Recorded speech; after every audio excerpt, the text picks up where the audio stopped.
Bismillahirrahmanirrahim. Assalamualaikum warahmatullahi wabarakatuh. Alhamdulillahirabbil alamin. Wassalatu wassalamu ala Rasulillah wa ala alihi wa sahbihi wa man wala, amma ba'd. Ikhwas sekalian, Bapak, Ibu, saudara-saudari kaum muslimin dan muslimat yang mudah-mudahan senantiasa dirahmati oleh Allah Subhanahu wa taala. Kita lanjutkan pembahasan kita di dalam kitab Thaharah. Yang kemarin kita sudah membahas tentang mandi dan segala hal yang berkaitan dengannya. Maka kita masuk ke pembahasan yang berikutnya, yakni tentang sunnah-sunnah fitrah. Apa maksud dari sunnah-sunnah fitrah? Sunnah-sunnah fitrah maknanya adalah apa? Perkara-perkara yang apabila dilaksanakan, maka pelakunya dapat dikatakan telah sesuai dengan fitrah yang telah Allah ciptakan baginya. Nah, kemudian saya coba cek arti fitrah di dalam bahasa Indonesia itu apa. Kalau Bapak buka di dalam Kamus Besar Bahasa Indonesia yang terbaru tentunya, fitrah itu maknanya ada dua. Makanya di situ ada fitrah, terus ada satu di situ. Ini maksudnya makna yang pertama. Apa maknanya? Itu adalah sifat asal, kesucian, bakat atau pembawaan. Sehingga makna dari sunnah-sunnah fitrah ini adalah segala hal yang kalau kita laksanakan, kita mengembalikan kepada sifat asal penciptaan kita, yakni sebagai manusia. Artinya, kalau kemudian hal ini tidak dilaksanakan, maka kita akan mirip seperti yang bukan manusia.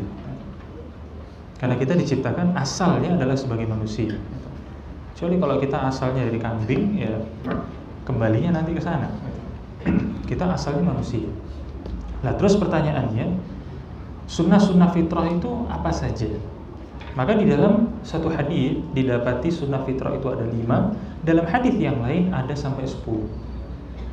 Di dalam hadis yang bersumber dari sahabat Abu Hurairah radhiyallahu anhu, bahwa Nabi sallallahu alaihi wasallam bersabda, al-fitratu khamsun. Fitrah itu atau sunnah fitrah itu ada 5. Al-khitanu wal istihdad wa natful ibti wa qassus syaribi wa taqlimul adhafir. Bahwa sunnah fitrah itu ada 5. Yang pertama itu khitan. Yang kedua mencukur bulu kemaluan, mencabut bulu ketiak, mencukur kumis dan memotong kuku. Di dalam hadis yang diriwayatkan oleh Imam Ibnu Majah yang derajatnya adalah sahih, bahwa sahabat Aisyah radhiyallahu anha mengatakan Rasulullah sallallahu alaihi wasallam bersabda, "Ashrun minal fitrah." Ada 10 hal yang dimaksud dengan sunnah-sunnah fitrah itu. Apa saja? Qassus syaribi, mencukur kumis.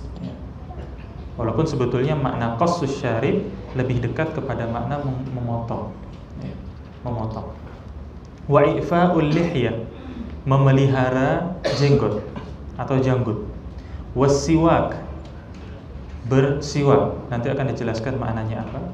Wal istinsyak, dan juga istinsyak, yakni memasukkan air ke dalam hidung, seperti yang sudah pernah kita bahas di pembahasan tentang wudu.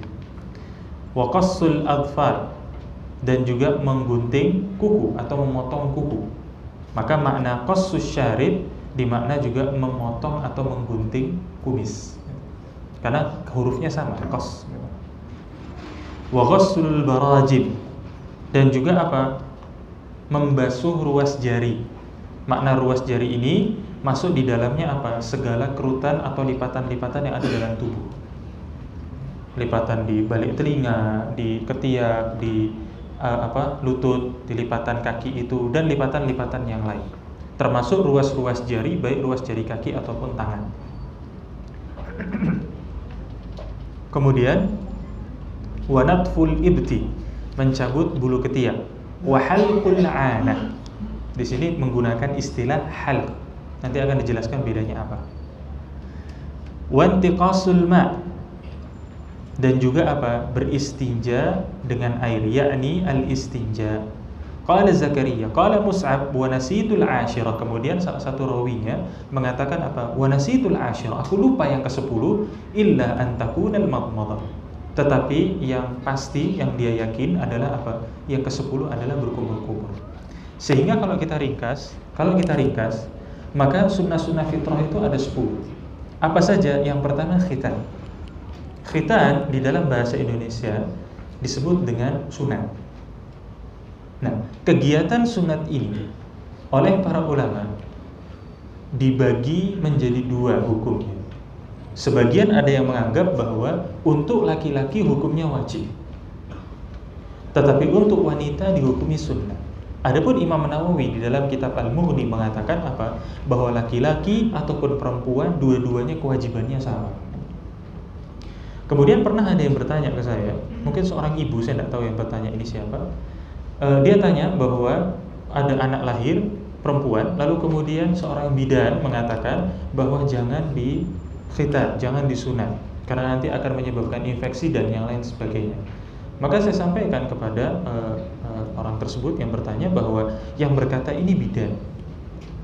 Yang bidan ini, yang saya tahu, bidan ini dari sisi keilmuan dibandingkan dengan dokter, ilmunya masih lebih sedikit. Bisa saja dia menganggap bahwa sunat itu tidak baik, atau bisa saja dia itu lagi malas aja menyunat anak ini, dia nggak mau nambah-nambah kerjaan. Maka silahkan coba ditanyakan kepada dokter. Karena saya belum pernah mendengar ada dokter yang kemudian mengatakan bahwa sunat itu dapat membuat infeksi. Justru apa? Bahkan saat ini orang-orang yang bukan Islam pun juga melaksanakan syariat agama Islam yang mulia ini. Jadi baik bagi laki-laki ataupun perempuan, maka sunat ini dihukumi sebagai wajib. Sekurang-kurangnya bagi para wanita dihukumi sebagai sunnah. Sehingga yang lebih baik adalah apa? Untuk laki-laki dan untuk wanita hendaknya dia disunat. Untuk sekali lagi mengembalikan dirinya kepada sifat penciptaan asli, yakni manusia. Nah, adapun waktunya maka lebih cepat lebih baik. Waktunya itu lebih cepat lebih baik. Nggak perlu kemudian ditunggu sampai harus lulus SD atau apa, enggak. Lebih cepat lebih baik. Lebih cepat lebih baik. Kemudian yang kedua adalah apa? Istinja. Istinja maknanya adalah apa? Membersihkan diri dari buang air. Ini adalah sifat asli manusia. Karena apa? Yang beristinja itu hanya kita. Kalau kita lihat hewan, itu nggak ada yang istinja. Nggak ada. Hewan tuh gak ada yang istinja, mau yang kambing, mau yang sapi, gak ada. Yang mengubur kotorannya ada, tapi yang istinja, cebok itu gak ada, kecuali manusia. Maka kalau kemudian manusia itu tidak istinja setelah dia buang air, maka sama saja dia menyamakan dirinya dengan hewan. Makanya kenapa di dalam pembahasan-pembahasan yang lalu Allah Subhanahu wa Ta'ala menyiksa orang di dalam kuburnya gara-gara dia tidak sungguh-sungguh dalam istinja. Karena dia mengeluarkan dirinya dari fitrah manusia. Kemudian yang ketiga adalah apa? Siwak. Makna siwak di sini adalah apa? Menggosok gigi. Menggosok gigi. Sehingga segala kegiatan menggosok gigi masuk di dalam kata bersiwak. Terus kemudian apakah diharuskan ketika bersiwak ini menggunakan kayu dari pohon Arab yang ada di Arab sana? Tidak harus. Tapi kalau punya itu lebih bagus. Kalau punya itu lebih bagus. Tapi tidak harus menggunakan itu. Sehingga kalau di rumah kita hanya punya sikat gigi dengan odol itu, kita pakai itu. Ya, kita pakai itu. Kemudian yang berikutnya adalah apa? Memotong kuku. Jadi mulai dari 1, 2, 3, 4 ini apa? Termasuk di dalamnya laki dan perempuan. Nanti akan ada perbedaan antara laki dengan perempuan, nanti akan ada. Tapi mulai dari 1, 2, 3 dari tadi yang kita bahas, ini nggak ada bedanya antara laki dengan perempuan. Memotong kuku sama. Bukan merupakan fitrah manusia kalau kemudian dia itu kukunya panjang. Karena kuku panjang ini hanya dimiliki oleh hewan. Sedangkan manusia nggak butuh dengan kuku yang panjang. Kita buat apa kuku panjang itu? nggak ada. Apalagi sampai memecahkan rekor dunia gitu, sebagai kuku terpanjang. Ini kalau orang kafir melaksanakan biarin aja, nggak masalah. Orang Islam nggak boleh kayak gini. Orang Islam nggak boleh, nggak boleh. Sehingga apa? Baik laki-laki ataupun perempuan hendaknya dia memotong kuku, ya, memotong kukunya. Kemudian apa? Memotong kumis, ya, memotong kumis. Kemudian apa? Membiarkan jenggot. Untuk memotong kumis nanti akan ada pembahasannya. Kemudian apa? Membiarkan jenggot. Ini juga nanti pembahasannya nanti kita lompat. Kemudian yang ketujuh apa? Mencukur bulu kemaluan. Ikhwas sekalian, ada perbedaan antara makna qas dengan hal. Di dalam bahasa Arab, dua-duanya sama-sama motong maknanya. Tapi kalau qas itu apa? Kita memotong sesuatu yang nanti ada sisanya. Itu namanya qas. Tapi kalau halq ini mencukur habis, hilang habis semuanya. Itu bedanya. Maka kalau nanti Bapak datang ke Arab Saudi, potong rambut, bilangnya halq, betul-betul dibotak sampai nggak ada rambutnya. Jangan sampai keliru gitu. Tapi kalau kemudian kita bilangnya qas gitu, atau qasar misalkan, pendek, maka dia akan sisakan sedikit gitu. Ya, sisakan sedikit gitu. Sehingga untuk mencukur bulu kemaluan ini adalah apa? Adalah dicukur semuanya. Ya, semuanya gitu. Menggunakan segala alat yang ada zaman sekarang. Dan sudah banyak sekarang alat-alat yang bagus, yang canggih untuk kemudian mencukur bulu kemaluan sampai habis. Nah, kemudian apa? Wanatful ibti, mencabut bulu ketiak. Di sini Nabi SAW tidak samakan, walaupun semuanya bulu ini harus dihilangkan, tapi beliau tidak samakan tata cara penghilangan. Yang kumis disuruh pendekkan, yang kuku juga disuruh pendekkan. Kan kita nggak ngambil semua kuku ini kan? Yang ada di atas sini kan nggak kita potong kan? Nggak kita congkel gitu, enggak gitu. Kita biarkan kuku ini gitu. Kemudian ketika kita potong pun kita nggak sampai habis semuanya, masih ada sisa dikit sekali karena khawatir kena dagingnya, kan gitu. Untuk kemaluan disuruh cukur habis, disuruh cukur menggunakan istilah cukur. Untuk ketiak Nabi SAW menggunakan istilah cabut. Ketiak dicabut. Sehingga cara paling baik di dalam membersihkan bulu ketiak adalah apa? Dicabut. Ya, dicabut. Kemudian sebagian ulama mengatakan nggak masalah kalau kemudian dia mencukur, kalau misalkan dia tidak sanggup untuk mencabutnya. Tetapi ikhwas sekalian, sabda Nabi SAW kalau sudah sahih maka pasti akan membawa kebaikan di balik itu. Sekarang Bapak silahkan bandingkan, terutama bagi para laki-laki yang dari sisi hormon lebih tinggi daripada wanita, tentu bulu ketiaknya lebih banyak daripada para wanita. Silahkan bandingkan mana yang lebih baik antara mencabut dengan mencukur. Pandangan saya pribadi, yang lebih baik adalah mencabut. Karena kalau dicukur itu tidak akan menyelesaikan masalah. Kalau bahasa saya, nggak menyelesaikan masalah. Karena nanti akan ada sisa rambut sedikit-sedikit dan ini gatalnya luar biasa. Sehingga apa? Kita kesana kemari sibuk mencari kesempatan di mana orang nggak lihat, terus kemudian kita garuk-garuk. Ya. Sehingga mengganggu sekali, mengganggu. Tapi kalau dicabut, urusan selesai. Ya. Nah, jadi seperti itu. Maka yang lebih baik adalah bulu ketiak itu dicabut. Mencabutnya menggunakan apa? Segala hal bisa kita pakai. Yang penting apa? Mencabut bulu kemaluan itu bisa dilaksanakan dengan baik. Kemudian apa? Istinsyak. Ya, istinsyak sudah kita jelaskan. Memasukkan air ke dalam hidung kemudian mengeluarkannya. Sebetulnya di sini ada yang kurang, istinsyak dan berkumur harusnya. Cuma saya lupa nambahkannya, istinsyak dan berkumur-kumur. Kemudian yang ke-10 adalah apa? Mencuci ruas jari, masuk di dalamnya kerutan yang ada di seluruh badan. Sekarang poin yang ingin kita bahas lebih dalam tentang apa? Memelihara jenggot dan memendekkan kumis. Selain termasuk sunnah fitrah, memelihara jenggot dan memendekkan kumis bagi laki-laki muslim adalah usaha untuk menampilkan identitas kemusliman. Ikhwas sekalian, kita sebagai seorang muslim ini punya identitas. identitas kita, bisa nampak identitas kita ini sebagai seorang muslim itu bagaimana. Identitas seorang muslim adalah dengan bagaimana caranya dia menjalankan perintah agamanya. Dan harusnya seorang muslim nggak malu ketika menjalankan perintah agamanya. Lah kan kita orang Islam. Kenapa kok kita harus malu menjalankan perintah agama kita? Maksudnya agar dapat mudah dibedakan apakah dia laki-laki muslim atau bukan. Hal ini dikatakan oleh Rasulullah SAW di dalam sebuah hadis yang bersumber dari sahabat Nafi, dari sahabat Ibnu Umar radhiyallahu anhuma, bahwa Rasulullah SAW bersabda, khaliful musyrikin, hendaklah kalian berbeda dengan orang musyrik.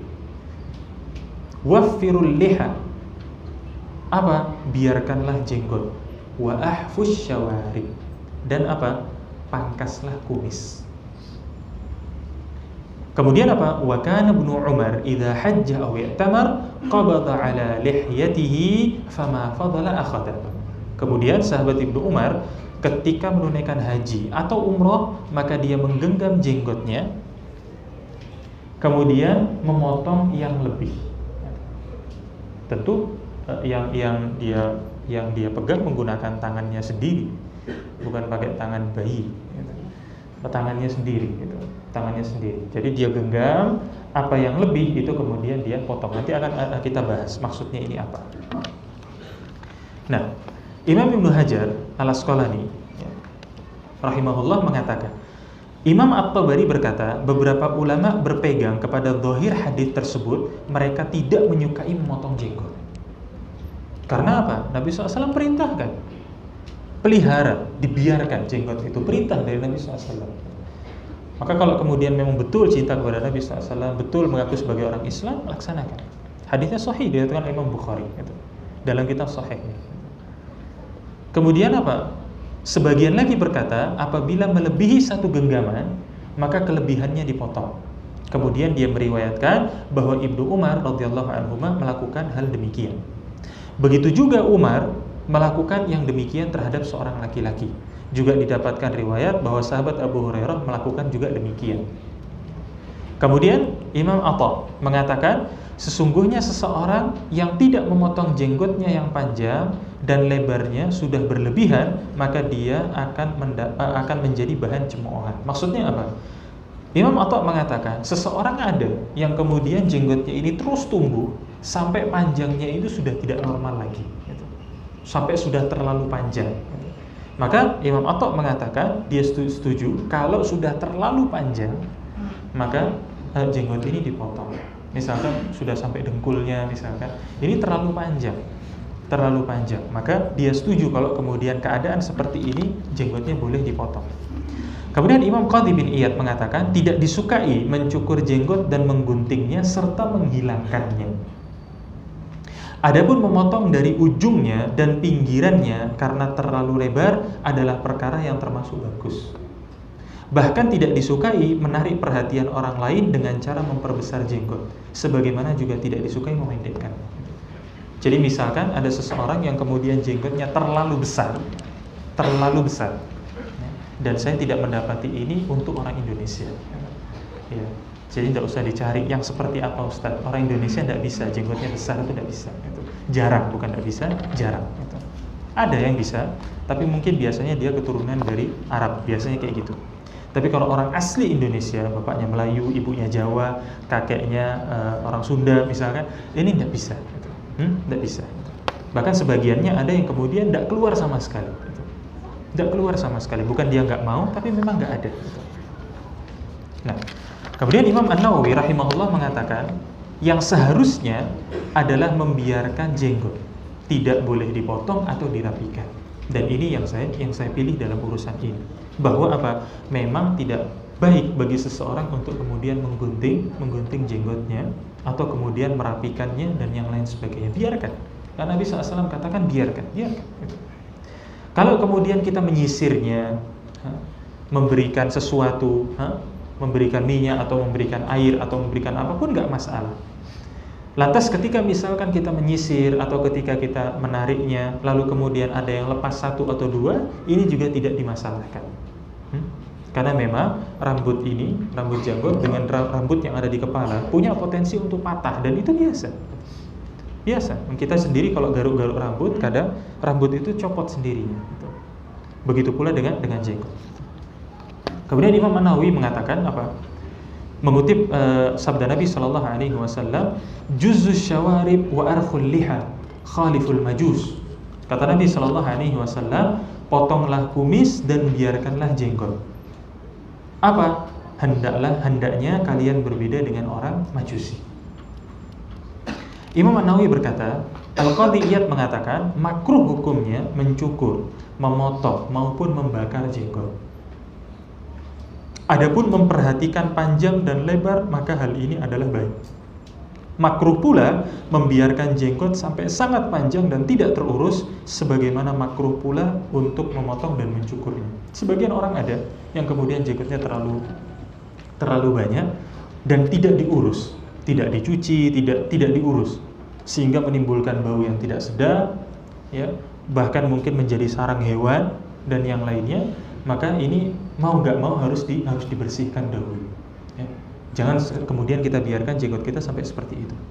Kemudian Imam Nawawi mengatakan, para ulama salaf berbeda pendapat tentang batasan hukum makruh terhadap panjangnya jenggot. Ya. Jadi ada batasan yang kemudian dianggap makruh tentang panjangnya jenggot. Ada yang tidak menentukan. Ya. Panjangnya jenggot, hanya saja menyarankan agar tidak membiarkan jenggotnya sehingga menyolok. Dan hendaknya dia memotongnya agar tidak menyolok, maksudnya tidak menjadi perhatian orang banyak.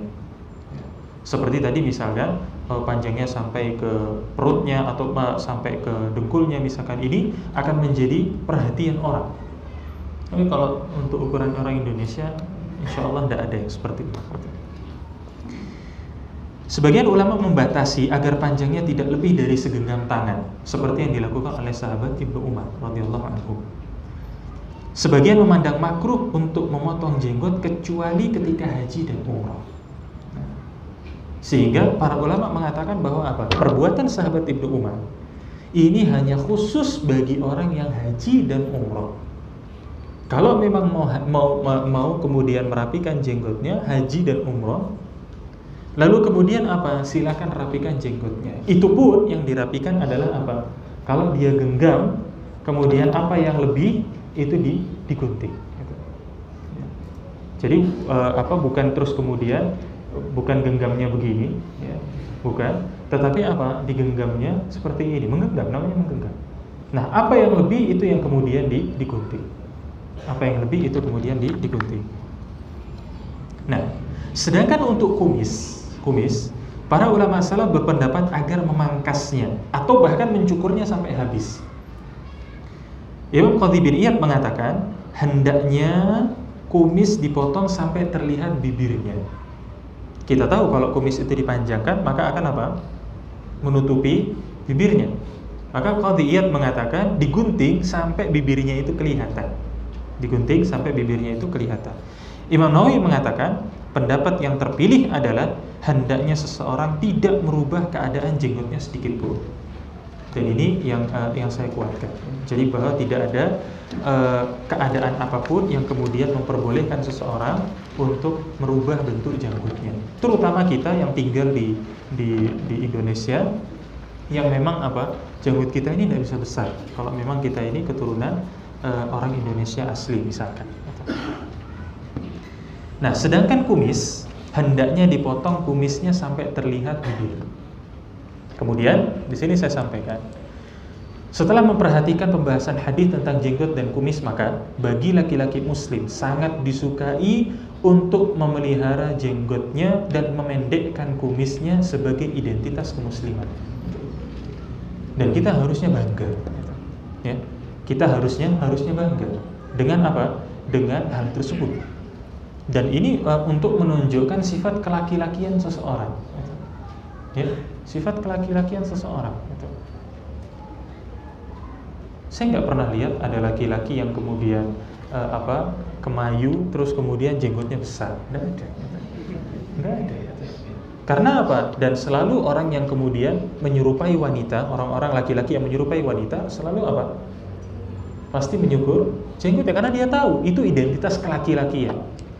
Yang namanya laki itu pasti begitu, kan gitu. Dan dia tahu bahwa yang nggak punya ini, yang nggak punya jenggot ini adalah siapa? Para wanita. Maka karena dia ingin mengikuti wanita, maka dia hilangkan identitas laki-lakinya itu. Maka ini adalah bentuk dari identitas kelaki-lakian. Dan ini juga yang kemudian membuat apa? Kalau kita melihat hewan, contohnya misalnya singa itu, singa kita lihat bisa gagah, bisa garang, itu karena apa? Ada rambut seperti jenggotnya itu. Coba kalau itu dicukur jadi lucu. Jadi seperti singa betina itu. Jadi seperti singa betina. Ya tetap kita khawatir, kita takut dengan taringnya, tapi dari sisi kewibawaannya tidak ada. Dari sisi kewibawaannya tidak ada. Dan jenggot ini, ikhwan sekalian, juga termasuk apa? Perbuatan yang dimiliki oleh para nabi dan orang-orang soleh yang dekat dengan para nabi. Bukan hanya Nabi SAW saja. Nabi-nabi sebelum Nabi SAW punya kebiasaan apa? Memelihara jenggot. Jadi ini bukan sesuatu yang baru, bukan sesuatu yang dilakukan oleh orang-orang yang jelek. Ini dilakukan oleh orang-orang yang saleh. Nabi Musa alaihissalam di dalam Al-Quran Allah Subhanahu wa taala abadikan. Nabi Musa alaihissalam punya saudara namanya siapa? Harun. Ketika Nabi Musa alaihissalam Allah Subhanahu wa taala panggil ke satu tempat untuk kemudian Allah Subhanahu wa taala ajak bicara, maka Bani Israel itu ditinggal bersama dengan Harun. Kemudian apa? Ketika Nabi Musa balik, Bani Israel sekarang apa? Menyembah patung sapi. Maka Nabi Musa alaihissalam marah. Kemudian apa? Memegang kepala dan juga jenggotnya Harun, saudaranya. Karena marah, dititipi kok malah jadi begini. Dan di situ dijelaskan apa? Bahwa Harun mengatakan jangan engkau pegang janggut saya. Dia punya janggut. Yang lainnya misal Nabi Isa alaihissalam juga apa? Disifati punya janggut besar lagi. Tidak percaya? Coba aja. Lihat. Bahkan orang yang bukan Islam ketika menggambarkan Nabi Isa alaihissalam punya janggut. Walaupun penggambaran seperti itu mungkin jauh dari kebenaran, Allahu a'lam. Karena kita nggak tahu wajahnya Nabi Isa alaihissalam seperti apa, tapi yang jelas di situ ada janggut. Maka ini merupakan sunnah dari para nabi, sunnah dari orang-orang yang saleh. Maka mestinya kita bangga ketika menggunakan benda ini. Bagi wanita yang keluar janggutnya sebaiknya dihilangkan. Adakah yang seperti ini? Ada. Dan saya pernah lihat. Ada pokoknya ada negara tertentu. Ketika di Arab Saudi saya pernah lihat. Jadi dia menggunakan pakaian wanita, wajahnya tidak ditutup, keluar suaranya wanita. Saya ketika itu nunggu di depan lift. Begitu pintu lift terbuka, maka wanita ini keluar sambil berbicara. Dan ketika saya lihat, memang dia ada janggutnya tipis, ada gitu. Nampak ada janggutnya. Terus kemudian kumisnya juga cukup tebal. Maka wanita seperti ini harus apa? Mengembalikan kepada sifat asalnya sebagai seorang wanita, yakni apa? Tidak memiliki kumis dan juga tidak memiliki jenggot. Ya. Jadi harus dihilangkan. Perintah memelihara jenggot adalah khusus bagi laki-laki. Hendaknya kaum wanita mengembalikan keadaan fitrahnya, yakni tidak memiliki kumis dan jenggot. Nah, kemudian yang kedua, untuk kumis saya menyukai untuk memendekkan keseluruhan. Kalau saya secara pribadi, saya lebih senang untuk saya pendekkan seluruhnya. Tapi kalau kemudian seseorang senang dengan kumisnya, atau beberapa kaum muslimin mengatakan, Ustaz, istri saya senang kalau saya itu punya ada kumisnya gitu. Maka saya hanya potong saja supaya bibir saya ini nampak. Maka nggak masalah, silahkan, nggak masalah gitu. Tapi juga jangan kemudian dipotong kayak kumis Hitler itu, jangan gitu. Yang di sisa cuma di sini, nggak usah gitu. Nggak usah kayak gitu. Nah, hendaknya apa? Kumisnya dipotong minimal sampai di atas bibir. Ya. Jadi di sini kita potong, jangan sampai kemudian menutupi bibir. Jangan membiarkan kumisnya menjurai atau menjulur sampai menutupi sebagian bibir. Kemudian memelihara jenggot dan memotong kumis merupakan sunnah Nabi SAW.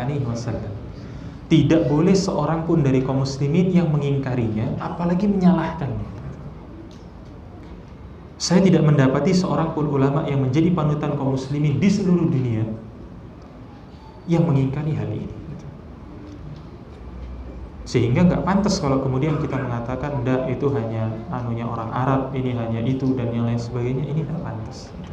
Ya, nggak pantas. Karena apa? Hal ini ada perintahnya dari Nabi SAW. Ya, ada perintahnya. Adapun kalau kemudian rambut, maka rambut ini nggak ada perintahnya dari Nabi SAW. Nggak ada.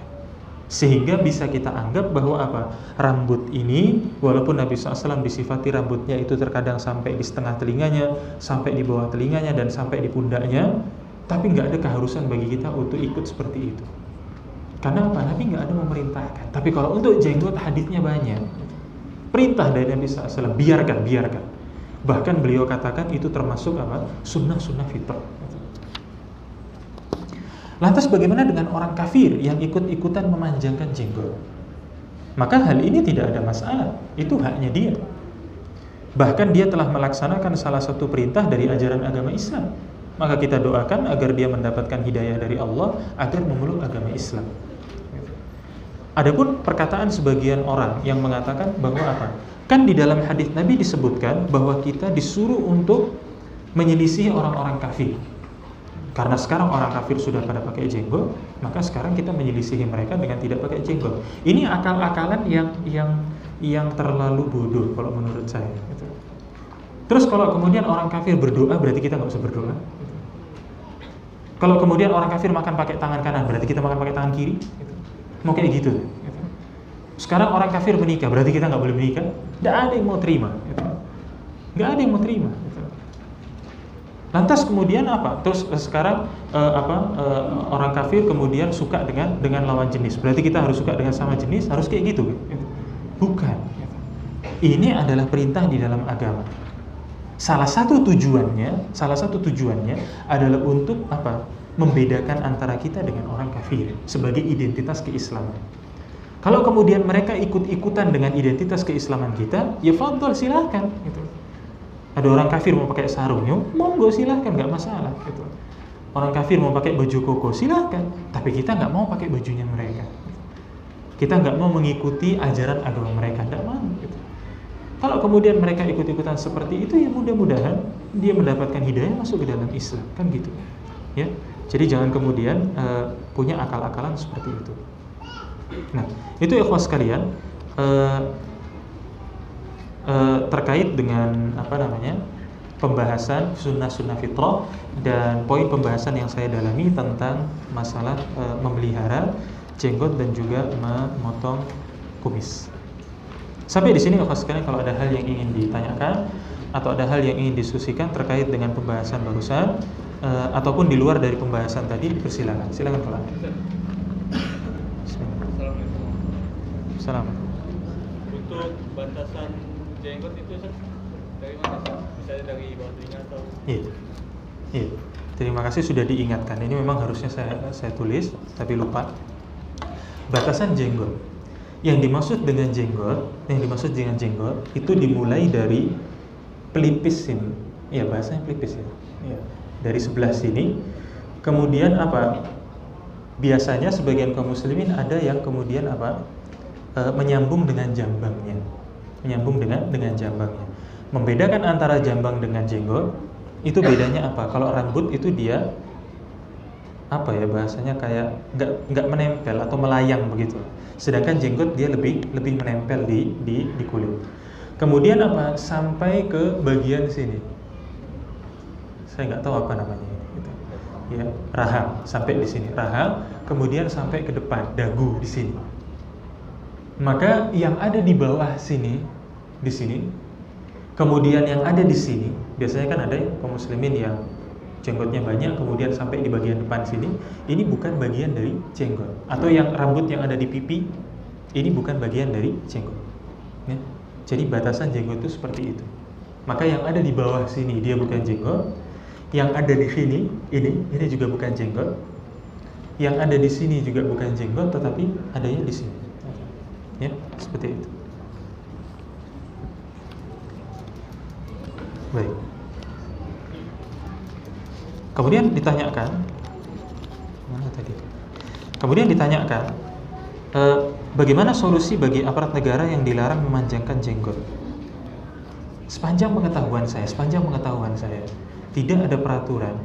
Ini kalau salah mohon dikoreksi. Tidak ada peraturan di dalam urusan pemerintahan yang kemudian secara tertulis yang kemudian mengatakan bahwa tidak boleh memanjangkan jenggot. Sepanjang pengetahuan saya tidak ada. Saya punya kenalan di Palembang, pangkatnya itu mayor. Mayor itu tinggi ya.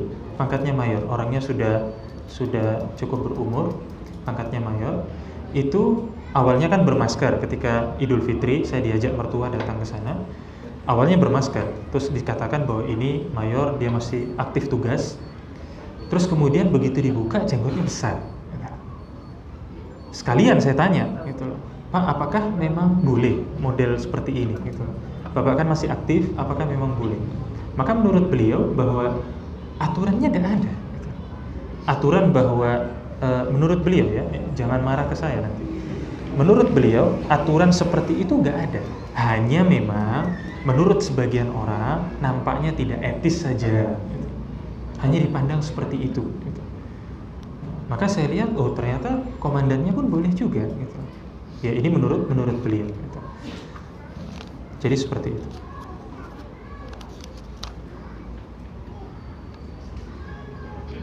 Kemudian di sini ditanyakan, hukum mengelilingi kuburan dengan batu atau sebagai tanda. Apakah hukumnya sama atau masuk ke dalam larangan meninggikan kuburan? Ikhwas sekalian, kalau ingin memberikan tanda kepada kuburan, cukup diberikan tanda di bagian kepala, diberikan tanda di bagian kaki, sudah. Nggak perlu kemudian kita berikan batu di sekelilingnya. Karena apa? Saya khawatir ini masuk di dalam hal membangun di atas kuburan. Saya khawatir seperti itu. Karena apa? Nanti ini akan diluas-luaskan kalau kemudian misalkan dia sudah boleh. Nanti awalnya batu, lama-lama pagar, lama-lama pagarnya tinggi. Lama-lama apa? Nanti dikasih atap. Karena kan dari dibangun di atasnya nggak nempel kan, atapnya kan jauh di atas. Gitu. Nanti seperti itu. Gitu. Maka cukup dikasih tanda di bagian atas dan di bagian bawah, sudah selesai. Jadi nggak perlu untuk kemudian seperti itu.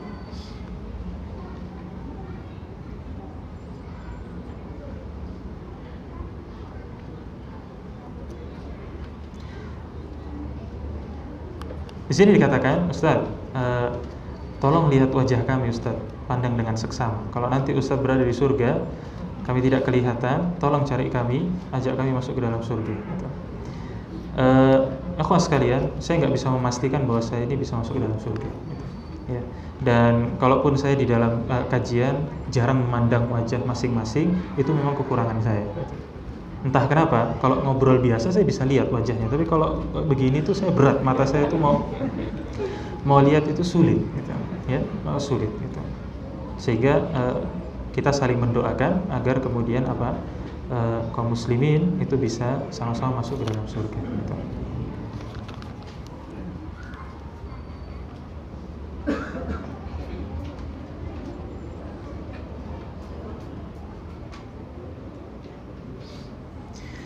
Jadi ini ada pertanyaan ya secara ringkas bahwa ada seorang guru yang kemudian mengajar dan mengajar seperti praktek lapangan begitu. Kemudian setelah selesai maka murid-muridnya memberikan kenang-kenangan kepada guru tersebut. Maka apakah boleh atau tidak? Hal ini dilihat apakah Anda sudah tidak memiliki ikatan dengan murid tersebut. Artinya misalkan ada praktek nih, ada praktek. Anda sudah kasih nilai, sudah. Ijazah mereka sudah dapat, sudah. Setelah itu mereka mau ngasih kenang-kenangan, silahkan. Tapi kalau kenang-kenangan, bahasanya kenang-kenangan, hadiah, sumbangan, terserah. Itu dilakukan sebelum Anda memberikan nilai, jangan diterima. Karena itu bisa merusak apa? Merusak penilaian kita. Ya? Jadi jangan.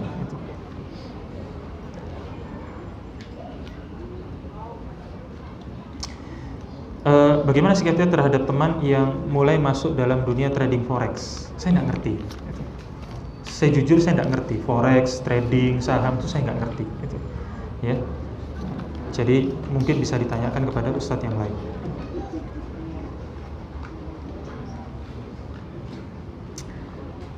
Di sini ditanyakan bagaimana menasihati orang tua yang tidak ingin memelihara jenggot dan kumis. Ya kita sampaikan, Bapak sekalian, kita sampaikan dengan nasihat yang baik, ya, dengan nasihat yang baik, nasihat yang tidak menyakiti orang tua.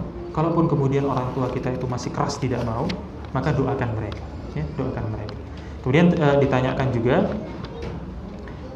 apakah boleh seseorang sholat di atas sajadah yang empuk? Boleh-boleh saja. Nggak ada masalah di situ. Afwan, itu ada kertas pertanyaan untuk Ustaz. Mana? Ya ini ada, tenang. Terus kemudian tadi ada pertanyaan, apakah tadi disuruh mencukur bulu kemaluan, kemudian bagian-bagian yang lain bagaimana? Bulu-bulu yang ada di badan kita itu bagaimana? Maka ya ikhwan sekalian, bulu yang ada di badan kita ini bermacam-macam. Ada yang nggak boleh ditinggalkan atau nggak boleh dihilangkan, seperti alis, ini nggak boleh. Ada juga yang harus dibiarkan, ya. Ada yang harus dipotong, dan ada yang hukumnya tidak ada. Ada yang hukumnya tidak ada. Seperti bulu dada, misalnya. Ini hukumnya tidak ada. Maka kalau dilihat, kalau kemudian bulu dada ini mengganggu kita, atau bulu di punggung ini mengganggu kita, bulu tangan ini mengganggu kita, dan menimbulkan bau yang tidak sedap. Karena yang namanya bulu itu selalu seperti itu, dia suka menimbulkan bau yang tidak sedap. Sehingga kalau misalnya di ketiak kita ini ada rambutnya, pasti baunya tidak sedap. Begitu bulu itu nggak ada, maka bau itu relatif kurang. Maka kalau kemudian ini menimbulkan bau yang tidak sedap, hilangkan, tidak masalah. Saya punya kawan orang Kanada itu sama, gitu. Dia keturunan India, jadi bulunya itu banyak sekali, gitu. Banyak sekali, gitu. Dan dia setiap bulan dia habisi, gitu. Karena menimbulkan apa? Menimbulkan bau yang tidak sedap, gitu. Jadi seperti itu. Kemudian di sini ditanyakan, bayi yang baru lahir dianjurkan untuk diazani atau tidak? Hadis tentang mengazani, hadisnya ada, tetapi tidak sahih dari Nabi SAW. Ya. Tidak sahih dari Nabi SAW, sehingga saya lebih baik untuk tidak melaksanakannya, dan itu akan kita bahas nanti di pembahasan tentang akikah. Bagaimana hukumnya menerima makanan dari keluarga pasien yang dirawat untuk tenaga kesehatan, sedangkan merawat pasien memang tugas dari nakes? Kalau saya lebih baik jangan kemudian menerima makanan dari keluarga pasien. Karena apa? Khawatirnya nanti kita akan memberikan perhatian lebih kepada si pasien. Kelasnya sama, tingkatnya sama, yang ini perhatiannya lebih, yang ini nanti dulu, gitu. Ya, jangan. Karena apa? Yang ini lebih sering ngasih hadiah dibandingkan itu. Ya, jadi lebih baik jangan. Tapi ikhwas sekalian, ya, ini nanti insya Allah kita bahas di pertemuan yang akan datang. Ya, pertanyaan yang belum sempat dibahas, insya Allah kita bahas di pertemuan yang akan datang. Wassallallahu ala nabiyina Muhammadin wa ala alihi wa sahbihi ajma'in. Subhanakallahumma bihamdika asyhadu an la ilaha illa anta astaghfiruka wa atubu ilaik. Assalamualaikum warahmatullahi wabarakatuh.